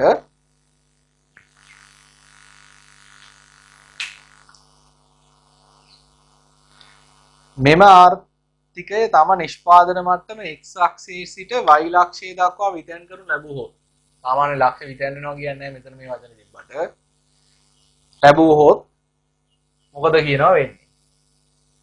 වක්‍රයක ඇතුළත ලක්ෂයකින් කියන්නේ නිෂ්පාදනයට යොදා ගන්න පුළුවන් සම්පත් ටිකක් නිෂ්පාදනයට යොදාගෙන නැහැ කියන්නේ සේවා වියුක්තිය. එහෙම නැත්නම් සම්පත් ඌණ උපයෝජනයක්. අකාර්යක්ෂම ලෙස භාවිතා කිරීම. ඒ අකාර්යක්ෂමතා අයින් කළාම අපිට යන්න පුළුවන් වක්‍රයේ මතට. එහෙම නැත්නම් සේවා වියුක්තිය සේවා නියුක්ත කළාම යන්න පුළුවන් වක්‍රයේ මතට. හරිද? එහෙම ගියාම දැන් බලන්න මෙතන මේ පැත්තේ තියෙන්නේ ප්‍රාග්ධන භාණ්ඩ, මේ පැත්තේ තියෙන්නේ පාරිභෝගික භාණ්ඩ. ප්‍රාග්ධන භාණ්ඩ වැඩි කරලා තිනවා බලන්න පාරිභෝගික භාණ්ඩ අඩු වෙලා තියෙනවද කියලා. ඒකත් වැඩි වෙනවා. එහෙනම් මෙතන ආවස්තික පිරිවැයක් නැහැ.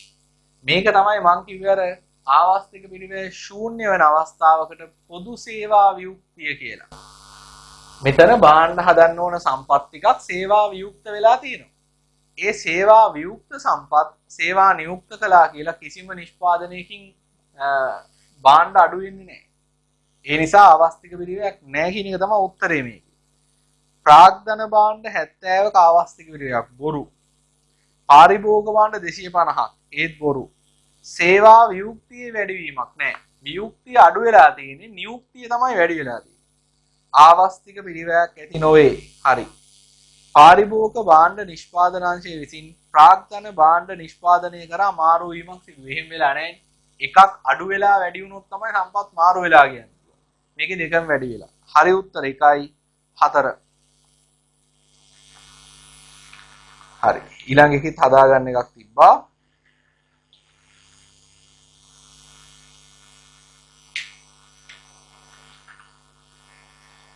ඒකේ රූප සරණ මෙහෙම තියෙනවා. රෙදි සහ උඩ ලක්ෂයක් තියෙනවා A කියලා. ඊට යටින් තියෙනවා B කියලා. රෙදි සහ සහල් යන භාණ්ඩ දෙක සඳහා නිෂ්පාදන හැකියාව වයින් වක්‍රයක් පහත දැක්වේ. මෙම ආර්ථිකයේ තම නිෂ්පාදන සංයෝගය A සිට B දක්වා මාරු කරනවා නම් A සිට B දක්වා මාරු කරනවා නම් රෙදි සහ සහල් නිෂ්පාදනයේ ආවස්තික පිරිවැය සම්බන්ධව මොකක් කියන්න පුළුවන්ද කියලා අහනවා. හරි. එතකොට මෙතන මොකද්ද වැඩි කරලා තියෙන්නේ? මෙතන වැඩි කරලා තියෙන්නේ සහල් නිෂ්පාදනය. සහල් වැඩි කරලා රෙදි අඩු කරලා තියෙන්නේ. ඒතර අපි අර ආන්තික ආවස්තික පිරිවැය හෙව්වොත් එහෙම කැපකල ඒකක වෙන්නේ හරිද? කැපකල ඒකක වෙන්නේ මොකද්ද? රෙදි. නිපදවූ එකක වෙන්නේ සහල්. හරිද? ඒතර මේකේ ආවස්තික පිරිවැය කියනවා නම් කියන්න ඕනේ රෙදි ඒකක වලින්. සහල් නිෂ්පාදනයේ ආවස්තික පිරිවැය රෙදි ඒකක වලින් මොකද වෙලා තියෙන්නේ? වැඩි වෙලායි තියෙන්නේ. හේතුව මොකද්ද? මේක මූලයට අවතල නිෂ්පාදන හැකියාව මායිම් වක්‍රයක්. හරි. සහල් නිෂ්පාදනයේ ආවස්තික පිරිවැය. සහල් නිෂ්පාදනයේ ආවස්තික පිරිවැය වැඩි වෙන අතර. ඒක හරි. රෙදි නිෂ්පාදනයේ ආවස්තික පිරිවැය අඩු වේ. හරිද? ඊට පස්සේ කියනවා සහල් නිෂ්පාදනයේ ආවස්තික පිරිවැය අඩු වෙන අතර රෙදි නිෂ්පාදනය. මම එහෙම දෙකක් කියලා දුන්නේ නැහැනේ. වැඩි වෙනවා නම් ආවස්තික පිරිවැය දෙකෙන් වැඩි වෙනවා. සහල් සහ රෙදි යන දෙකේම ආවස්තික පිරිවැය වැඩි වේ. ඒකේ ආයිම හතරවෙනි එකෙත් ඒකයි තියෙන්නේ. හතරවෙනි එකේ උත්තරේ සහල් සහ රෙදි යන භාණ්ඩ දෙකේම ආවස්තික පිරිවැය අඩු වේ වෙන්න ඕනේ. වැඩි වේ නෙමෙයි අඩු වේ. ඒතකොට උත්තරේ වෙන්න ඕනේ තුන්වෙනි එක. හරි. ඊළඟට 32. ඒකෙත් මේ වගේම එකක් තියෙනවා. භාණ්ඩ වර්ග දෙක විතරයි වෙනස්. ප්‍රාග්ධනයි පාරිභෝගිකයි. ඒකේ තියෙන ලක්ෂ්‍ය දෙක AB XY. එකම ප්‍රශ්නේ හැමදාම තියෙන්නේ. නිෂ්පාදන මට්ටම X සිට Y දක්වා. X කියන්නේ ප්‍රාග්ධන භාණ්ඩ ගොඩක් හදන එකක්. පාරිභෝජන භාණ්ඩ අඩුවෙන් හදන. Y කියන්නේ ප්‍රාග්ධන භාණ්ඩ අඩුවෙන් හදනවා. පාරිභෝජන භාණ්ඩ වැඩියෙන් හදනවා. වර්තමාන ජීවන මට්ටම සහ අනාගත ජීවන තත්ත්වය. වර්තමාන ජීවන මට්ටම වැඩි වෙනවා. ඒයි පාරිභෝජනය කරන භාණ්ඩ වැඩි.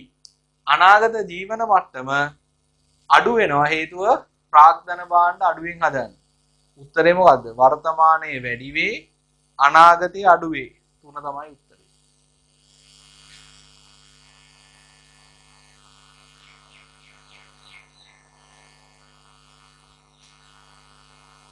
හරි.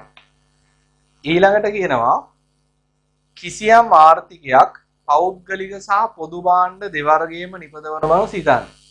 පෞද්ගලික භාණ්ඩයි පොදු භාණ්ඩයි උගන්වන්න තියෙන්නේ ඔයාගේ විෂය නිර්දේශයේ 8 වෙනි පාඩමේ. හැබැයි භාණ්ඩ වර්ග දෙකක නම් දෙකක් කියලා හිතන්නකො මේ දෙක. එතකොට මේ ප්‍රශ්නේ හැදුවේ ඇයි? පෞද්ගලික භාණ්ඩ පොදු භාණ්ඩ. නිෂ්පාදන හැකියාව වක්‍රයේ මත ලක්ෂයක එම ආර්ථිකයේ ක්‍රියාත්මක වෙනවා. මෙන්න ක්‍රියාත්මක ලක්ෂය. නිෂ්පාදනය කරන ලබන පොදු භාණ්ඩ ප්‍රමාණය වැඩි කරනවා. පොදු භාණ්ඩ දින මේ පැත්තේ පොදු භාණ්ඩ ප්‍රමාණය ඔන්න වැඩි කරනවා. ඒතර පෞද්ගලික භාණ්ඩ අඩු වෙනවා. පොදු භාණ්ඩ ප්‍රමාණය වැඩි වෙනවා. ඒතර මොකද අහනවා වෙන්නේ? පෞද්ගලික භාණ්ඩවල සැපයුමට කිසිම බලපෑමක් සිදු නොවේ. සපයන්න හදන්න එපේ. හදන එක අඩු වෙනවා නම් සපයන එකත් අඩු වෙයි. පෞද්ගලික භාණ්ඩවල ආවස්තික විනිමය වැඩි වේ. පෞද්ගලික භාණ්ඩ නෙමෙයිනි වැඩිපුර හදන්නේ පොදු භාණ්ඩ. ඊළඟට පොදු භාණ්ඩ තරංකාරී නොවන බැවින් මුළු නිෂ්පාදනය වැඩි වේ. මුළු භාණ්ඩ නිෂ්පාදනය වැඩි වේ. එහෙම වෙන්නේ නැහැ. මේ දෙකේම නිෂ්පාදනය වැඩි වෙන්න බෑනේ. පෞද්ගලික භාණ්ඩ නිෂ්පාදනය පහළ වැටේ. ඒක තමයි හරි උත්තරේ. 4. නිෂ්පාදන හැකියාවක් වේ වමට විදන්නේ. එහෙම වෙන්නේ නැහැ. නිෂ්පාදන සංයෝගය විතරයි වෙනස්. ඊළඟට පහත දැක්වෙන ප්‍රස්ථාර සරහන එක්තරා ආර්ථිකයක නිෂ්පාදන හැකියාව වක්‍රයක් පෙන්වන්නේ. ඒකේ තියෙන්නේ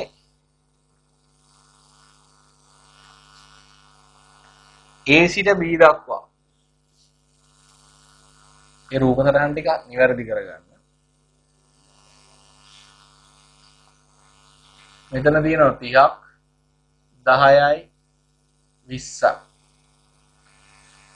කොනේම තියෙන 40යි 10යි 20යි 30යි 40. 10 10 හදන එක තමයි A කියන්නේ. 20යි 30යි හදන වක්‍රයේ මත තියෙන එක තමයි හරියටම ඕනේ නැහැනේ B කියන්නේ.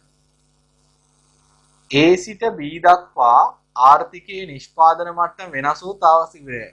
පළවෙනි ප්‍රශ්නෙමයිනේ පේනවා මේ ප්‍රශ්නෙමයි. අර ඉලක්කම් ටික විතරක් පොඩ්ඩක් එහාට මෙහාට වෙනස් වෙනවා. උත්තරේ මොකද්ද?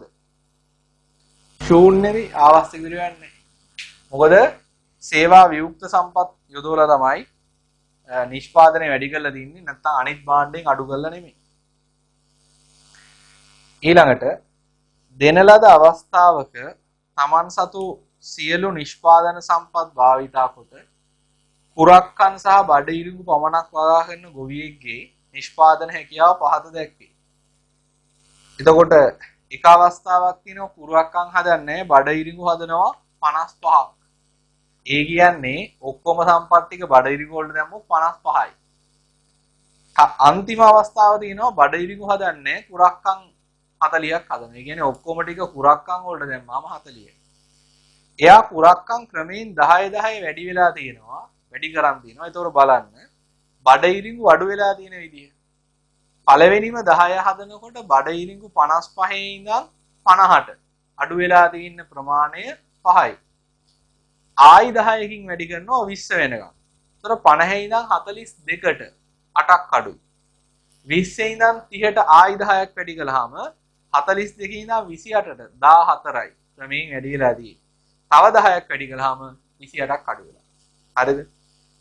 දැනට කුරක්කම් බුසල් 20යි. කුරක්කම් 20යි. බඩ ඉරිඟු 42යි. ඒකත් ඔගේ තියෙන ලක්ෂයක්. හරිද? තව දුරටත් කුරක්කම් බුසල් 10ක් නිෂ්පාදනය කරනවා කියන්නේ කුරක්කම් 30යි. ඒතර මෙයා 28යි. එහි ආවස්තික පිරිවැය. මෙන්න හොඳ ප්‍රශ්නයක්. හරිද? මේකේ අහන්නේ කුරක්කම් 20ක් හදාද ඉඳලා 30ක් හැදීමේ ආවස්තික පිරිවැය. එහෙම නැතුව කුරක්කම් බුසලක ආවස්තික පිරිවැය නෙමෙයි. තේරෙනවද? එක තැනක ඉඳන් තව තැනක. හිතන්න මේකයි මේ රූප සරහන කියන්නේ. එක අවස්ථාවක් තියෙනවා කුරක්කම් 20යි බඩ ඉරිඟු 42යි. තව අවස්ථාවක් තියෙනවා 30යි කුරක්කම් බඩ ඉරිඟු 28යි. මෙයා අඩු වෙලා තියෙනවා බඩ ඉරිඟු කුරක්කම් වැඩි වෙලා තියෙනවා. හරිද? මේ අහන්නේ මෙතන ඉඳන් මෙතෙන්ට ගියයි මේ ආවස්තික පිරිවැය. එහෙම නැතුව කුරක්කම් බුසලක ආවස්තික පිරිවෙන් නෙමෙයි. ගොඩක් ළමයි මෙහෙම දුන්න ගමන් මොකද කරන්නේ? කැපකල ඒකක ගාන ගන්නවා 14යි, වැඩි කල ඒකක 10යි, 1.4යි බඩ ඉරිඟු කියලා ලියනවා. එහෙම උත්තරෙත් ඕකේ ඇති. බඩ ඉරිඟු බුසල් 1.4යි තියෙනවා. සම්පූර්ණයෙන් වැරදි. මේකේ අහන්නේ කුරක්කම් බුසලක ආවස්තික පිරිවෙන් නෙමෙයි. කුරක්කම් 20 ඉඳන් 30ට. 20 ඉඳන් 30ට කියන්නේ ඒකක ආවස්තික පිරිවෙන් නෙමෙයි. ඒකක ආවස්තික පිරිවෙන් නම් තමයි ආන්තික ආවස්තික පිරිවෙන් සූත්‍රය දාලා හදන්නේ. මේකේ හදන්න ඕනේ කුරක්කම් 10ක් වැඩි කිරීමේ ආවස්තික පිරිවෙන්. ආවස්තික පිරිවෙන් කැප කිරීම 10ක් හදනකොට කැප කරලා දිනවා බඩ ඉරිඟු බුසල් 14ක්. ඒක තමයි උත්තරේ. 2 3 බඩ ඉරිඟු බුසල් 14යි. ඒක හොඳට මතක තියාගන්න. ගොඩාක් ළමයි ඔක පටල ගන්න තැනක්.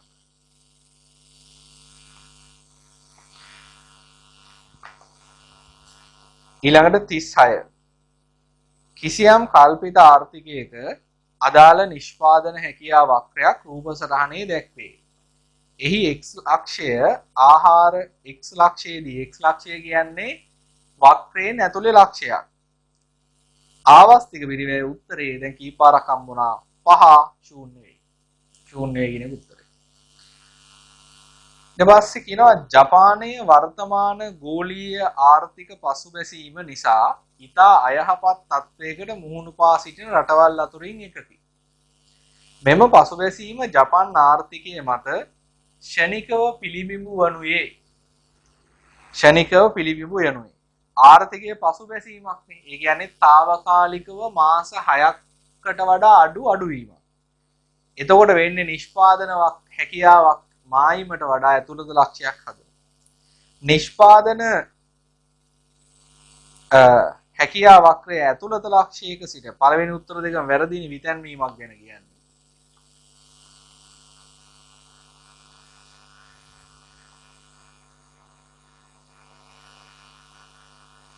තුන්වෙනි එක කියන්නේ ඇතුළත ලක්ෂයේ සිට මත ලක්ෂයකට යනවා කියලා. ඒක වැරදි. හතරවෙනි එක නිෂ්පාදන හැකියාවක් වේ ඇතුළත තවත් පල්ලෙහා ලක්ෂයකට යනවා. ඇතුළට තමයි යන්න ඕනේ ආර්ථික පසුබැසීමෙන්. ඒක හරි. හරි. බලන්න ඔයාගේ ටියුට් එකේ 38 වෙනි ගාන ඒ රූප සටහනක් තියෙනවා. රූප සටහනේ දැක්වෙන්නේ කිසියම් රටක නිෂ්පාදන හැකියා වක්‍රයයි. ආවස්තික පිරිවැයකින් තොර නිමැවුමෙහි වෙනසක් පෙන්වන්නේ මොන ලක්ෂයේ ඉඳන් මොන ලක්ෂයට යනකොටද? මේකේ රූප සටහන මම මේ විදිහට හදාගන්න කිව්වා ඔයාට. බලන්න මේක මේ විදිහට හදාගෙනද. මේකේ අහනවා ආවස්තික පිරිවැයක් නැතුව කොහොමද නිමැවුම වැඩි කරගන්නේ?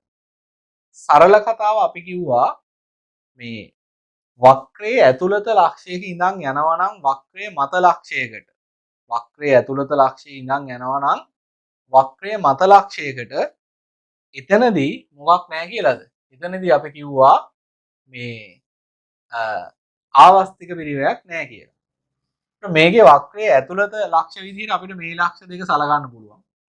වක්‍රයේ මත ලක්ෂ 3ක් තියෙනවා. ඒතර මේ ඕනෑම ලක්ෂයකදී ආවස්තික පිරිවැය නැද්ද කියන එක තමයි මේකෙදි ඉගෙන ගන්න වෙන්නේ. මේක ඉගෙන ගන්න පොඩි වැඩක් කරන්න මේ ගාන ලේසි වෙන්නේ. මේ එක එක ලක්ෂයට දාලා නිමැවුම් සංයෝගය ඔයා පැන්සලේ ලකුණු කරගන්න වෙනවා. v එකට තියෙන්නේ මෙන්න මේ ටික.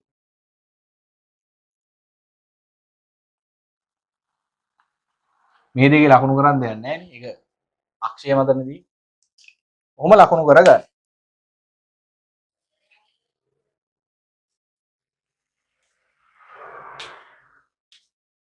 හරි. ඊළඟට ඒකේ දෙවෙනි උත්තරේ තියෙනවා ඒක y සිට w දක්වා කියලායි තියෙන්නේ. ඒක y සිට නෙමෙයි u සිට w දක්වා වෙන්න ඕනේ. y එක u කරන්න ඕනේ. u සිට w දක්වා. ඊටු ටික හරි. දැන් බලමු එකින් එක. පළවෙනි උත්තරේ y සිට z දක්වා. z කියලා එකක් මේකේ නැහැනේ. ඒ නිසා ඒක වැරදි. අයින් කළා දාන්න. දෙවෙනි උත්තරේ u සිට w දක්වා. මෙන්න තියෙනවා u මෙන්න තියෙනවා w. ආවස්තික පිරිවැයක් නැතුව භාණ්ඩයක නිමැවුම වැඩි කරනවා කියලා කියන්නේ ආවස්තික පිරිවැය කියන්නේ කැපකිරීම. අපිට බාණ්ඩ එක නිමැවුම වැඩි කරන්න පුළුවන් වෙන්න ඕනේ අනික් බාණ්ඩෙන් අඩු කරන්නේ නැතුව. අඩු කිරීමනේ කැපකිරීම කියන්නේ. ආවස්තික පිරිවැය කියන්නේ කැපකිරීම. ආවස්තික පිරිවැයක් නැහැ කියලා කියන්නේ කැපකිරීමක් නැහැ කියන එක. කැපකිරීමක් නැහැ කියලා කියන්නේ එක බාණ්ඩයක නිමැවුම වැඩි කරන්න ඕනේ අනික් බාණ්ඩේ නිමැවුම අඩු කරන්නේ නැතුව. ඒක තමයි ආවස්තික පිරිවැයක් නැහැ කියන එකේ තේරුම. හරිද? දැන් U කියන්නේ වක්‍රයේ ඇතුළත ලක්ෂයක් තමයි. W කියන්නේ වක්‍රයේ මත ලක්ෂයක් තමයි. සාමාන්‍යයෙන් අපි ඉගෙන ගත්තා වක්‍රයේ ඇතුළත ලක්ෂයක ඉඳන් වක්‍රයේ මත ලක්ෂයට යද්දී ආවස්තික පිරිවැයක් නැහැ කියලා. ඒකත් ඇත්ත. හැබැයි මේකෙදි බලන්න U ඉඳන් W වලට යද්දී මේ ප්‍රාග්ධන භාණ්ඩවල නිෂ්පාදනය වැඩි වෙලා තියෙනවා තමයි මේ. sorry පාරිභෝගික භාණ්ඩ. U වල මෙච්චරයි U වලදී මෙච්චරයි හදන්නේ W වලදී ඔච්චරක් හදන්නේ. හැබැයි ප්‍රාග්ධන භාණ්ඩ බලන්න U වලදී හදන ප්‍රමාණයට වඩා චුට්ටක් W වලදී අඩුයි. ඒ නිසා මෙතන ආවස්තික පිරිවැයක් නැහැ කියලා කියන්න බෑ. මෙතන නිමැවුම වැඩි කරලා තියෙන්නේ මෙතනින් චුට්ටක් අඩු කරලා. ඒ නිසා U සිට W කියන සංයෝග දෙක ඇතුළත ලක්ෂයකින් නම් මත ලක්ෂයකට ගියාට ඒකේ ආවස්තික පිරිවැයක් තියෙනවා. හේතුව එක භාණ්ඩකින් අඩු කරලා තමයි අනිත් භාණ්ඩෙන් වැඩි කරලා තියෙන්නේ. ඒ නිසා එතන ආවස්තික පිරිවැය ශූන්‍යයි නෙමෙයි වැරදි එක. ඊළඟට W සිට X.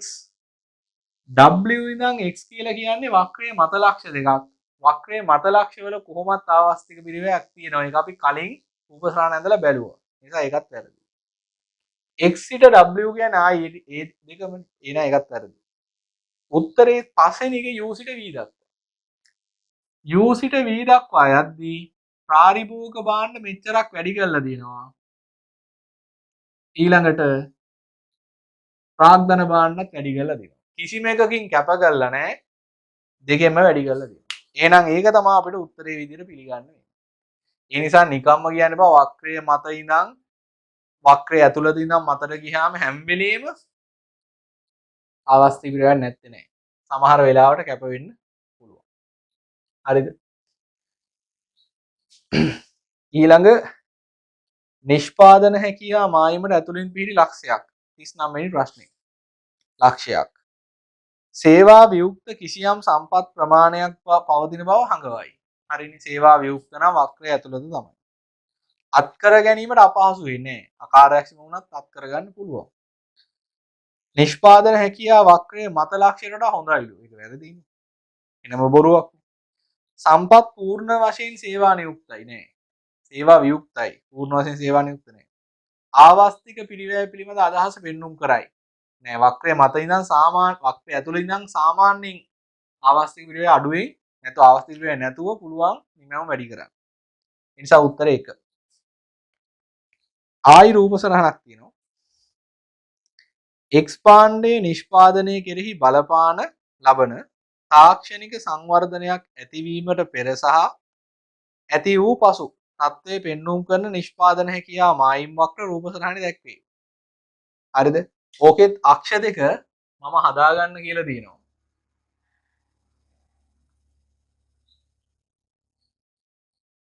මෙහෙමනේ තියෙන PPC වක්‍ර දෙක. මේක ඇවිල්ලා X පාණ්ඩය මේක y මේක x. හරි. X පාණ්ඩයෙන් තාක්ෂණික සංවර්ධනයක් වුණාම X පාණ්ඩයේ පැත්තෙන් වක්‍රය දකුණට විදැන්වෙනවා. ඒක හරි. හැබැයි අහන්නේ ඒක නෙමෙයි. තාක්ෂණික සංවර්ධනයෙන් පසුව X පාණ්ඩයෙන් OQ ප්‍රමාණයක්. O කියන්නේ මේ මූල ලක්ෂ්‍යය. Q කියන්නේ මේ මැද තියෙන එකනේ. OQ භාණ්ඩ ප්‍රමාණයක් නිෂ්පාදනය කිරීමේදී ආවස්තික පිරිවැහි හටගෙන ඇති අඩුවීම y ඒකක වලින් පෙන්눔 කරන්නේ කොහොමද? මේක මාත් ඇඳ ගන්නම්. පරණ PPC වල සංවර්ධනයේ පෙර තියෙන PPC වලදී Q එක හදන්නේ n. ඒ ටිකම අලුත් PPC වලදී හදනවා m. මෙතන උඩ ටික j. හරි. මෙයා අහන්නේ ආවස්තික පිරිවැය අඩු වෙලා තියෙන්නේ කොච්චරකින්ද කියලා. ඉතින් අපි බලමු කලින් ආවස්තික පිරිවැය කීයද OQ හදද්දි දැන් ආවස්තික පිරිවැය OQ හදද්දි කීයද? දැන් හිතන්න තාක්ෂණික සංවර්ධනයට කලින් සම්පූර්ණ සම්පත් ටික දැම්මොත් y භාණ්ඩය හදන්න OJ කියන භාණ්ඩ ප්‍රමාණය හැදුව හැකියි. හැබැයි x භාණ්ඩයෙන් බිඳුවයි හදන්න පුළුවන්. එහෙම ඉඳලා ඔයා හිතන්න අපි තීරණය කරනවා x භාණ්ඩයෙන් OQ කියන භාණ්ඩ ප්‍රමාණය හදනවා. කියන්නේ OQ දක්වා x භාණ්ඩයේ නිෂ්පාදනය වැඩි වෙනවා. එතකොට ආවස්තික පිරිවැය හොයන්න වෙන්නේ මේ OQ වැඩි කරද්දී ආවස්තික පිරිවැය වෙන්නේ x භාණ්ඩයෙන් අඩු වෙන එකනේ. y භාණ්ඩේ x භාණ්ඩේ හැදුවීම නැත්නම් OJ කියන ප්‍රමාණය හදනවා y භාණ්ඩේ. හැබැයි OQ එක හදන්න පුළුවන් පරණ නිෂ්පාදන හැකියාවක් වේදී ON කියන y භාණ්ඩ ප්‍රමාණය. ඒ කියන්නේ y භාණ්ඩ නිෂ්පාදනය අඩු වෙලා තිනවා JN කියන ප්‍රමාණයකින්. මෙච්චරක් අඩු කරලා තමයි මේ ටික වැඩි කරලා තියෙන්නේ. හරි. ඒ කලින් පස්සේ ඔක්කොම සම්පත් y භාණ්ඩේ පැත්තට දැම්මොත් ඒත් හදන්න පුළුවන් OJ කියන ප්‍රමාණය. හරිද? හැබැයි අපි OQ කියන ප්‍රමාණය x භාණ්ඩෙන් හදනවා කියලා තීරණය කළොත් මේ පාර y භාණ්ඩෙන් හදන්න පුළුවන් OQත් එක්ක OM කියන ප්‍රමාණය. ඒ කියන්නේ OQ ප්‍රමාණය වෙනුවෙන් කැප කරන්න වෙන්නේ JM කියන ප්‍රමාණය විතරයි. මේ තියෙන්නේ පෙර මේ තියෙන්නේ පසු. පැහැදිලිනේ අඩුවීමක් තියෙනවා කියන්නේ. අඩුවීම මොකද්ද? කලින් මෙන්න මේ ඔක්කොම ටික දැන් මේ ටික. එහෙනම් අඩු වෙලා තියෙන්නේ MN කියන ප්‍රමාණය. උත්තරේ බලන් තියනවද කියලා? MN තුන්වෙනි එක. MN. ඊළඟට 41. පහත දෑ අතුරින් නිෂ්පාදන හැකියා වක්‍රයක් පිටතට විතැන්වීම කෙරෙහි බල නොපාන. පිටතට විතැන් වෙනවා නම් සම්පත් සම්භාරය හරි තාක්ෂණය හරි දියුණු වෙන්න ඕනේ. එහෙම වෙන්නේ නැති අවස්ථාව. තාක්ෂණය දියුණු වීමයි. ඒක හරි. වඩාත් විකල්ප ප්‍රවේශයකින් අබාධ වෙළඳාම. ඒක ලියාගන්න අබාධ වෙළඳාම කියන්නේ නිදහස් විදේශ වෙළඳාම. නිදහස් විදේශ වෙළඳාමකින් පුළුවන් නිෂ්පාදන හැකියා වක්‍රය දකුණට විතැන් කරගන්න. හේතුව වෙළඳාමේ වාසි එක්ක. ඒකත් ඔන්නම් ඔය කොටකින් තරුවක් දාලා ලියන්න. දැන් ඒක අපි දන්නේ මේ උසස් පෙළ ප්‍රශ්න පත්‍රයේ ආපු ප්‍රශ්නනේ. මේ ප්‍රශ්න ඔයාගෙන් අහන්නේ ඔයාගේ මුළු සිලබස් එකම ඉගෙනුවාට පස්සේ. පළවෙනි පාඩම ආශ්‍රිතව තමයි ප්‍රශ්නේ අහලා තියෙන්නේ. හැබැයි උත්තර ටික අගය කරගන්න හරිද වැරදිද කියලා බලන්න සිලබස් එකේම දැනුම ඔයාට තියෙනවා. විභාගෙ ලියද්දි. ඒතර මේ අන්තර්ජාතික වෙළඳාමේ නිෂ්පාදන හැකියාව වැඩි කරගන්න එක ගැන ඉස්සරහා පාඩම උගන්වනවා. ඒ නිසා ඒක දැනට මතක තියාගන්න. විරකියාව පහළ වැටීම. විරකියාව පහළ වැටුණොත් විරකියාව දැන් තියෙනවා නම් වක්‍රයේ ඇතුළත ලක්ෂයක් තමයි හදන්නේ. විරකියාව පල්ලෙහාට ගියොත් ඒක වක්‍රයේ දෙසට යනවා මිසක් වක්‍රයේ විතර වෙන්නේ නැහැ. ඒ නිසා ඒක බලපාන්නේ. අධ්‍යාපන මට්ටම ඉහළ යාම. අධ්‍යාපනය ඉහළ යනවා කියන්නේ මානව ප්‍රාග්ධනය ඇති වෙනවා. මානව ප්‍රාග්ධනයෙන් සාධකවල ඵලදායීතාව වැඩි වෙනවා. එතකොට දකුණට විතැන් වෙනවා කියලා අපි දන්නවා. ඵලදායීතාව ඉහළ යාම කියන එක කොහොමද දකුණට විතැන් වෙන්නේ. එහෙනම් බල නොපාන්නේ තුන්වෙනි උත්තර. අන්තිම ප්‍රශ්න දෙක 42. සියලුම නිෂ්පාදන කටයුතු සඳහා යොදා ගනු ලබන සම්පත් එකිනෙක පූර්ණ ආදේශක වුණොත් පහත සඳහන් කවර ප්‍රකාශ නිවැරදිද? පූර්ණ ආදේශික වෙනවා කියලා කියන්නේ ස්ථාවර ආවස්තික පිරිවැයක් තියෙන්නේ. නිෂ්පාදන හැකියාවක් නේ සරල වේ. පළවෙනි එක. සියලුම භාණ්ඩවල නිමැවුම ආවස්තික පිරිවැයකින් තොරව ඉහළ නම් ගන්න පුළුවන්. ආවස්තික පිරිවැයකින් තොරව නෙමෙයි ආවස්තික පිරිවැය ස්ථාවරයි. තියෙනවා ඒක වෙනස් වෙන්නේ. ඒක වැරදි. නිෂ්පාදන හැකියාවක් නේ සරල රේඛාවක්. හරි. විශේෂීකරණය සහ අන්‍යෝන්‍ය වශයෙන් එකිනෙක වාසි ගෙන දෙන වෙළඳාමක් කරන්න බෑ. එහෙම එකක් දන්නේ නැහැ නේ. ඒක වැරදි.